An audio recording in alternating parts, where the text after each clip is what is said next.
तो फिल्म की शुरुआत में हम एल्वेरा, उसकी मॉम और बहन को देखते हैं जो अपना घर छोड़कर एक दूसरे किंगडम में जा रही थी। एल्वेरा बहुत खुश थी क्योंकि उसे वहाँ के प्रिंस की लिखी पोइट्री बहुत पसंद है और वो उनसे शादी के सपने भी देखती है। जल्द ही ये लोग एक दूसरे किंगडम में पहुंच भी जाते हैं और आकर एक बूढ़े आदमी से मिलते हैं जिससे एल्वेरा की मॉम शादी करने वाली थी। इस आदमी की एक बेटी एग्नेस भी थी जो एल्वेरा और उसकी बहन से कहीं ज्यादा हसीन थी। सभी लोग इस शादी से खुश ही नजर आ रहे थे, पर खुशी ज्यादा देर की नहीं थी। 2 दिन बाद ही एग्नेस के डैड को हार्ट अटैक आता है और उनकी मौत हो जाती है। उनकी मौत की खबर सुनकर बहुत से लोग एग्नेस के घर पहुंच जाते हैं जिन्होंने एग्नेस के डैड से पैसे लेने थे। जब उन्हें पता चलता है कि एल्वेरा की मॉम से उनकी शादी हो गई थी तो वो एल्वेरा की मॉम को धमकाते हुए जल्द ही पैसे देने की डिमांड करते हैं, नहीं तो वो उनका ये महल जैसा घर और सारी जमीनें हथिया लेंगे। सच तो ये था कि एल्वेरा की मॉम के पास भी पैसे नहीं थे। इन्होंने भी इस आदमी से शादी उसकी शान और शौकत को देखते हुए की थी, पर उन्हें क्या मालूम था कि वो भी कंगाल है। वो इन लेनदारों से चंद महीनों का वक्त मांग लेती है और उनके जाने के बाद खुद भी सदमे में चली जाती है क्योंकि उसके साथ बहुत बड़ा धोखा हो गया था। उसे ये भी टेंशन थी कि अब उसकी उम्र काफी बढ़ गई है, अब वो अपने हुस्न के जाल में किसी अमीर आदमी को नहीं फंसा सकती थी, ना शादी करके अपने हालात बेहतर कर सकती थी और अब तो उसकी जमा पूंजी भी काफी कम रह गई थी। एल्वेरा को अपनी मॉम की हालत पर तरस आता है और वो अपनी मॉम से कहती है कि आप टेंशन न लें, मैं यहाँ के प्रिंस जूलियन से शादी करूंगी और सारे हालात ठीक हो जाएंगे। एल्वेरा की मॉम ने एल्वेरा को गौर से देखा। वो खूबसूरत नहीं थी, ना ही ज्यादा लोग उसे पसंद किया करते थे। ऐसे में उसका प्रिंस को पसंद आ जाना कोई करिश्मा ही हो सकता था। इस तरह तो एल्वेरा की दूसरी बहन भी थी जो काफी प्यारी थी, लेकिन अभी उसकी शादी की उम्र नहीं हुई थी, तो एल्वेरा की मॉम के पास एल्वेरा की ही शादी करवाने का ऑप्शन था। यहाँ एग्नेस भी अपनी इस लाइफ से काफी परेशान थी। इतनी सारी टेंशनों में जहाँ उसकी मॉम भी नहीं थी, अब उसके डैड भी चले गए थे। वो अपने डैड की लाश के आगे बैठकर अपनी मॉम से इन सारी चीजों को ठीक करने की प्रे करती है। खैर कुछ दिन गुजरते हैं और इस पूरे किंगडम में शाही वजीर एक शाही पैगाम लेकर आता है जो किंगडम के राजा की तरफ से था, जिसमें बताया जा रहा था कि प्रिंस जूलियन की शादी की उम्र हो चुकी है। उनके लिए लड़की ढूंढने के लिए आज से 4 महीने बाद किंगडम में एक सेरेमनी रखी जाएगी जिसमें पूरे किंगडम से लड़कियां आएंगी और जिसको प्रिंस पसंद करेंगे वही इस किंगडम की प्रिंसेस बनेगी। जो कवारी लड़कियां उस सेरेमनी में आना चाहती थी वो शाही वजीर को अपना नाम लिखवा देती हैं। ये कह लें कि एक किस्म का कंपटीशन ही था जहां सबको अपने आप को परफेक्ट दिखाना था और अपने आप को परफेक्ट करने के लिए इनके पास सिर्फ 4 ही महीने थे। इस घर से एल्वेरा जो कि पहले से ही जूलियन से शादी करना चाहती थी, उसके साथ साथ एग्नेस भी अपना नाम लिखवा देती है। लेकिन अब मसला ये था कि एक आम सी शक्ल और सूरत वाली लड़की को प्रिंस पसंद क्यों करेंगे। एल्वेरा की मॉम को तो हर हाल में किसी भी तरह एल्वेरा को परफेक्ट दिखाना था, इसीलिए वो एल्वेरा को एक प्लास्टिक सर्जन के पास ले जाती हैं। वो उसको खूबसूरत बनाने के लिए उसकी प्लास्टिक सर्जरी करवाने वाली थी और सर्जरी करवाने के पैसे भी उनके पास खास थे नहीं, लेकिन एल्वेरा की मॉम को बहुत यकीन था कि एल्वेरा की शादी जूलियन से हो जाएगी। इसलिए वो सर्जन से कहती हैं कि उस सेरेमनी के ठीक बाद मैं तुम्हें तुम्हारे पैसे दे दूंगी। सर्जन एल्वेरा की मॉम को बताते हैं कि वो एल्वेरा की आंख, नाक, दांत के साथ साथ उसकी ब्रेस्ट की भी सर्जरी करेंगे। सबसे पहले तो बहुत ही दर्दनाक और अजीब तरीके से वो एल्वेरा के ऊपर चढ़कर एक बहुत बड़े से टूल से उसके ब्रेसेस खींच के उखाड़ देता है, जिससे एल्वेरा को बेइंतहा दर्द होता है। अभी ये दर्द एल्वेरा का कम ही हुआ था कि अब वो अपने दूसरे सेशन के लिए आ गई, जहां अब डॉक्टर उसके नाक की सर्जरी करने वाले थे। वो उसकी नाक को दरमियान से काटकर हड्डी छोटी करके साइड से भी उसकी नाक को पतला करके नाक के ऊपर अजीब लोहे का मास्क लगा देते हैं, जिससे उसकी नाक खड़ी रहे और जल्दी शेप में आ जाए। ये सारा प्रोसेस इंतहाई दर्दनाक था, लेकिन एल्वेरा सिर्फ खूबसूरत बनने के लिए सह रही थी। खूबसूरती के साथ साथ एल्वेरा की शाही ट्रेनिंग भी जरूरी थी, इसीलिए उन्हें एक ऐसे स्कूल में लेकर जाया जाता है जहां पर मैनर्स और बॉल डांस सिखाया जाना था। इसी स्कूल में हम देखते हैं कि एग्नेस पहले से ही आ चुकी थी। मिस सोफी आकर सबको बताती हैं कि वो और उनके साथ ही उनको मैनर्स सिखाएंगे, चलने फिरने के, बोलने के और उठने बैठने के, और साथ में बॉल डांस भी। पर इतनी मेहनत के बाद भी सब लड़कियां उस सेरेमनी में नहीं जा पाएंगी। सिलेक्ट हुई सिर्फ 16 लड़कियों को ही आगे बढ़ने का मौका दिया जाएगा और वही उस सेरेमनी में जाएंगी। जल्द ही इनकी प्रैक्टिस शुरू कर दी जाती है। दिन गुजरते रहते हैं और हर दिन मिस सोफी देखते हैं कि एग्नेस यानी एल्वेरा की स्टेप सिस्टर, एल्वेरा से तो क्या पूरे ग्रुप से हर मामले में अच्छी थी। बहुत से मैनर्स उसे पहले से ही आते थे, उसका डांस भी बहुत अच्छा था और खूबसूरत तो वो भी इंतहा थी, वो भी नेचुरली। इसलिए मिस सोफी ये देखते हुए एग्नेस को फ्रंट पे ले आते हैं और एल्वेरा को बिल्कुल आखिरी लाइन में खड़ा कर देते, जहाँ पर कम खूबसूरत लड़कियों को खड़ा किया जाता है।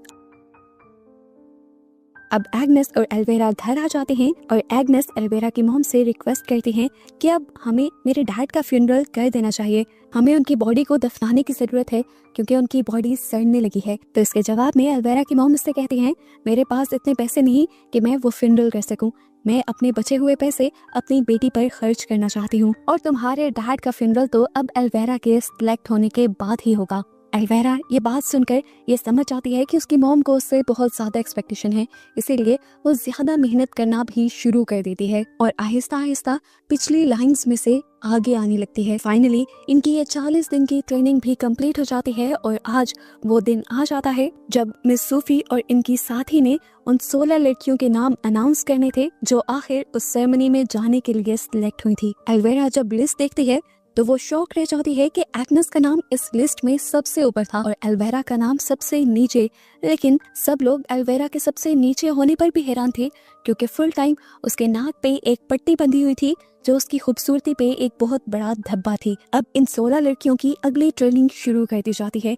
जब इन लड़कियों को पॉल डांस सिखाया जा रहा था तो एल्वेरा इतने अच्छे से वो नहीं कर पा रही थी जितने अच्छे से एग्नेस कर रही थी, इसीलिए एल्वेरा को वो पीछे कर देती है और यहाँ पर एल्वेरा फील करती है कि मिस सोफी उसके साथ काफी रूड हो रही हैं और यहाँ पर मिस सोफी उसे बता भी देती है कि तुम्हारा सिलेक्शन यहाँ तुम्हारे बल पे नहीं हुआ बल्कि तुम्हारी मॉम के पैसों के बल पे हुआ है, तुम्हारी मॉम ने तुम्हारा सिलेक्शन करवाने के लिए पैसे दिए थे। ये सुनकर एल्वेरा और दुखी हो जाती है क्योंकि उसमें वो बात ही नहीं थी जो किसी को पसंद आए। घर पर एल्वेरा की मॉम एल्वेरा के लिए एक डिजाइनर को बुलवाती हैं ताकि उसके लिए बेहतरीन से बेहतरीन सूट बनाए जा सके, लेकिन यहाँ पर देखा जाता है कि एल्वेरा काफी मोटी है क्योंकि वो बहुत ज्यादा खाना खाती थी। अब डिजाइनर एल्वेरा की मॉम से कहते हैं कि अगर उसे खूबसूरत कपड़े पहनने हैं तो उसे पतला होना पड़ेगा, इसीलिए एल्वेरा की मॉम उसे डाइट करवाना शुरू कर देती हैं और खाने में सिर्फ उसे नींबू पानी देती हैं ताकि जल्द ही उसका वेट लॉस हो। अगले दिन हम देखते हैं कि मिस सोफी 16 की 16 लड़कियों से अलग-अलग मिल रही थी।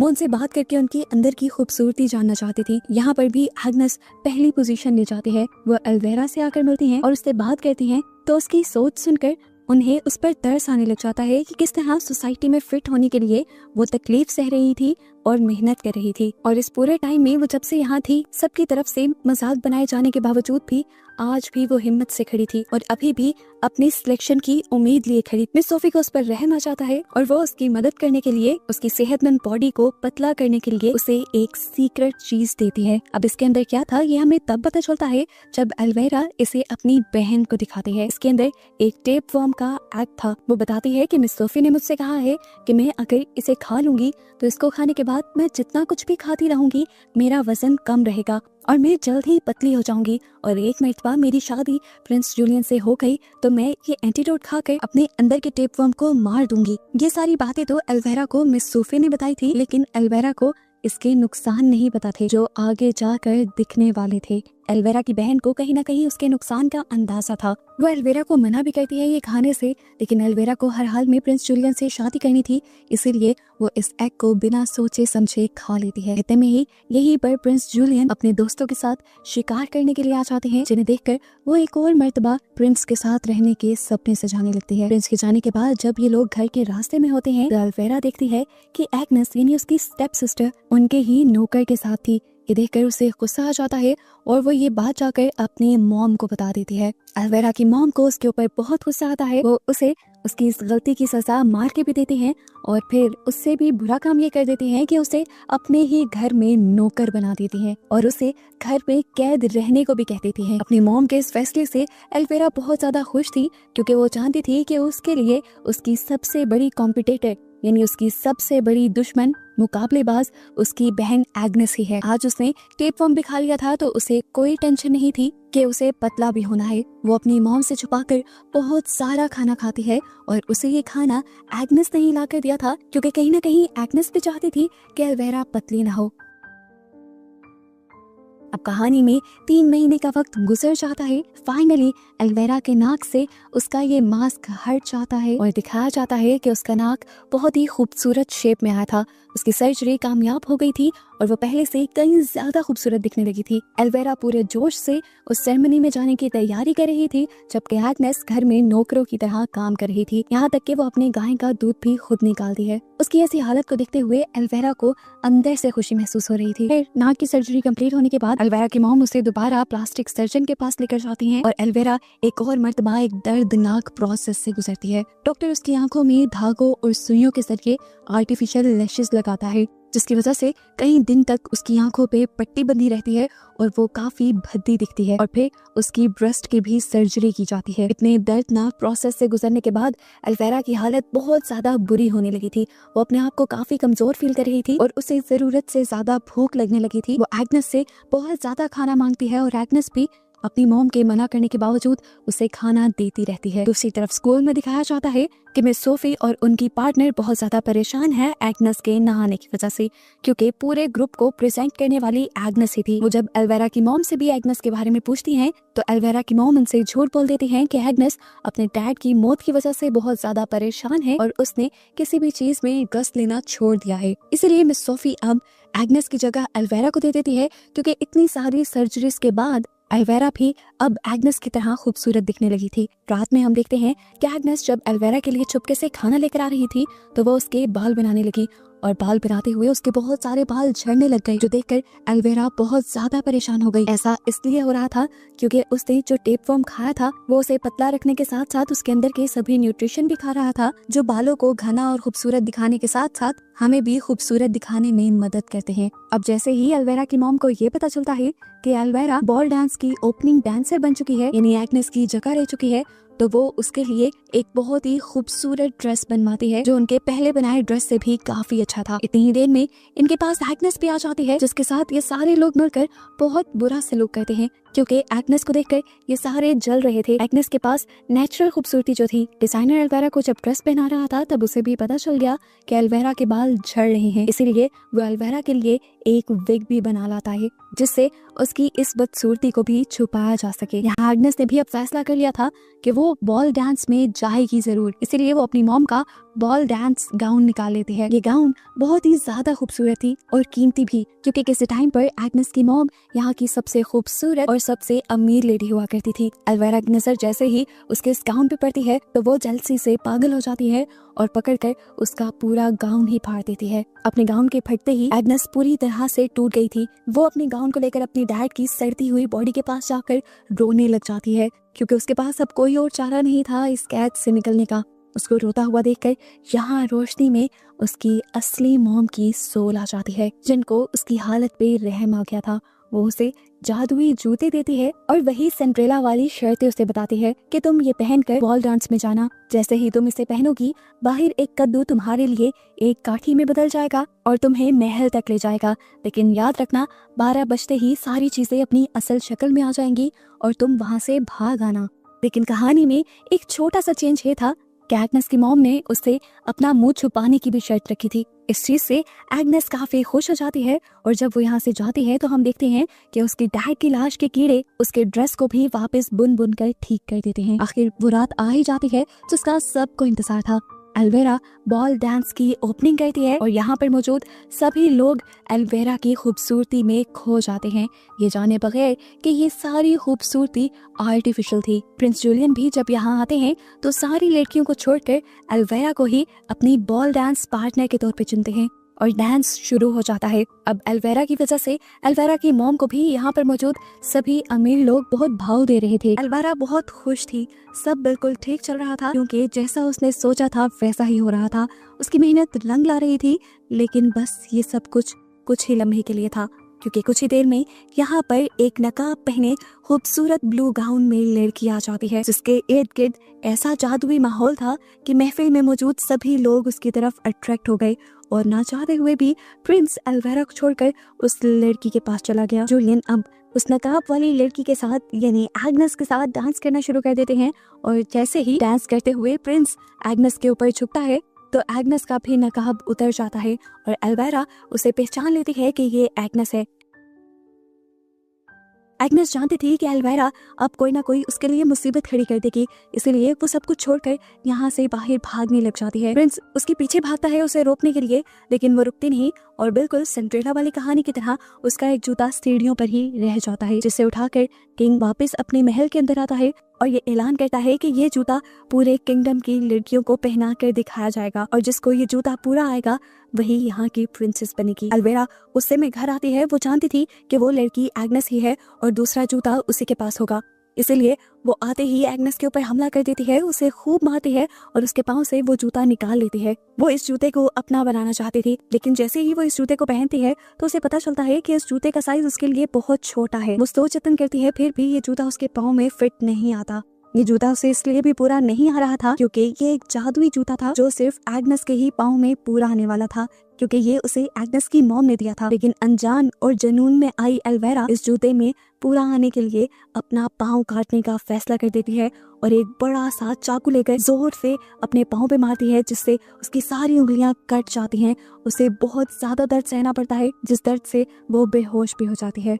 उसकी ये हालत देखते हुए यहाँ पर उसकी मॉम और बहन आ जाती हैं और उसकी बहन को एल्वेरा पे बहुत तरस आता है कि उसने सिर्फ प्रिंस से शादी करने के लिए कितने जतन किए, कितनी तकलीफें सही। जब वो बेहोश थी तो उसकी बहन ने उसकी मॉम को बताया कि इस टाइम एल्वेरा ने गलत पाँव काट लिया था, प्रिंस के पास जो जूता था वो दूसरे पाँव का था। ये सुनकर एल्वेरा की लालची मॉम उसकी बेहोशी में ही उसका दूसरा पाँव काटने का फैसला करती है और पहले वाले ही चाकू लेकर वो उसके दूसरे पाँव की भी सारी उंगलियां काट देती है। ये देखकर एल्वेरा की बहन शॉक में रह गई। उसे यकीन नहीं आ रहा था अपनी मॉम पे कि उसकी मॉम पैसों की इतनी लालची हो सकती है कि पैसों के लिए किसी भी हद तक कर सकती है, यहाँ तक कि वो अपनी बेटी को तकलीफ भी दे सकती है। उसे ये बात पता चल गई थी कि उसकी मॉम पागल है। एल्वेरा अब दर्द में लेटी हुई थी। 2 दिन गुजर जाते हैं और उसकी आंख एक अनाउंसमेंट से खुलती है जिसमें बताया जा रहा था कि प्रिंस जूलियन खुद उनके घर की तरफ आ रहे हैं उस जूते को चेक करने के लिए। दर्द में घिरी एल्वेरा किसी तरह उठती है और यहाँ से जाने की कोशिश करती है, पर उससे चला नहीं जा रहा था। वो बेड से नीचे भी गिर गई, खड़ा उससे हुआ नहीं जा रहा था, तो वो रेंगते रेंगते बाहर की तरफ आई। अब उसे सीढ़ियों से नीचे जाना था। वो जब घसीट कर नीचे उतरने की कोशिश करती है तो धड़ाधड़ सीढ़ियों से नीचे गिर जाती है और बहुत ज्यादा जख्मी हो जाती है। उसका मुंह उल्टा था और अपने उल्टे मुंह से वो देखती है कि एग्नेस वही गाउन पहने खड़ी थी जो गाउन उसने खुद एग्नेस का फाड़ा था, और अब वो गाउन पहले से कहीं ज्यादा खूबसूरत हो गया था। इतने में ही यहाँ पर प्रिंस जूलियन आ जाते हैं और सबसे जूता पहनने की रिक्वेस्ट करते हैं। एग्नेस वो जूता पहनती है और उसे वो जूता फिट भी आ जाता है, जिसकी वजह से प्रिंस जूलियन को ये पता चल जाता है कि उस दिन डांस करने वाली लड़की एग्नेस ही थी। वो उसके साथ शादी करने का फैसला करते हैं और उसको यहाँ से ले जाने लगते हैं। ये देखते हुए एल्वेरा फूट फूट कर रोने लग जाती है। उसके दुख का बुरा हाल था। उसने कितने दुख सहे, कितने जतन किए, लेकिन फिर भी वो प्रिंस को हासिल ना कर सकी। उसकी हालत देखते हुए यहाँ उसकी बहन आती है जिसे उसके ऊपर बहुत ज्यादा तरस आ रहा था। वो एल्वेरा को जल्दी से वो एंटीडोट पिलाती है जो उसे मिस सोफी ने दिया था उसके अंदर के टेप वर्म को मारने के लिए। इस एंटीडोट के पीते ही उसे उल्टी होती है, जिससे उसके अंदर का टेप वर्म बाहर निकलने लगता है। उसकी बहन खींच खींच कर इस पूरे टेप वर्म को बाहर निकाल देती है और एल्वेरा की हालत पहले से कुछ बेहतर हो जाती है। जिसके बाद एल्वेरा की बहन एल्वेरा को मोटे कपड़े पहनाकर अपने साथ यहाँ से भागने को कहती है, क्योंकि वो जानती थी कि उसकी मॉम पैसे के पीछे पागल हैं और ऐसे में वो उन्हें नुकसान भी पहुंचा सकती हैं। अपने आप को बचाने के लिए ये दोनों बहनें अपनी मॉम को छोड़कर यहाँ से भाग जाती हैं ताकि वो अपनी आगे की जिंदगी आसानी से जी सकें और अपनी लालची मॉम के बहकावे में आके एल्वेरा की तरह और ज्यादा गलत काम ना करें। इनको उस महल से दूर जाता दिखाते हुए ही ये कहानी यहाँ पर खत्म हो जाती है।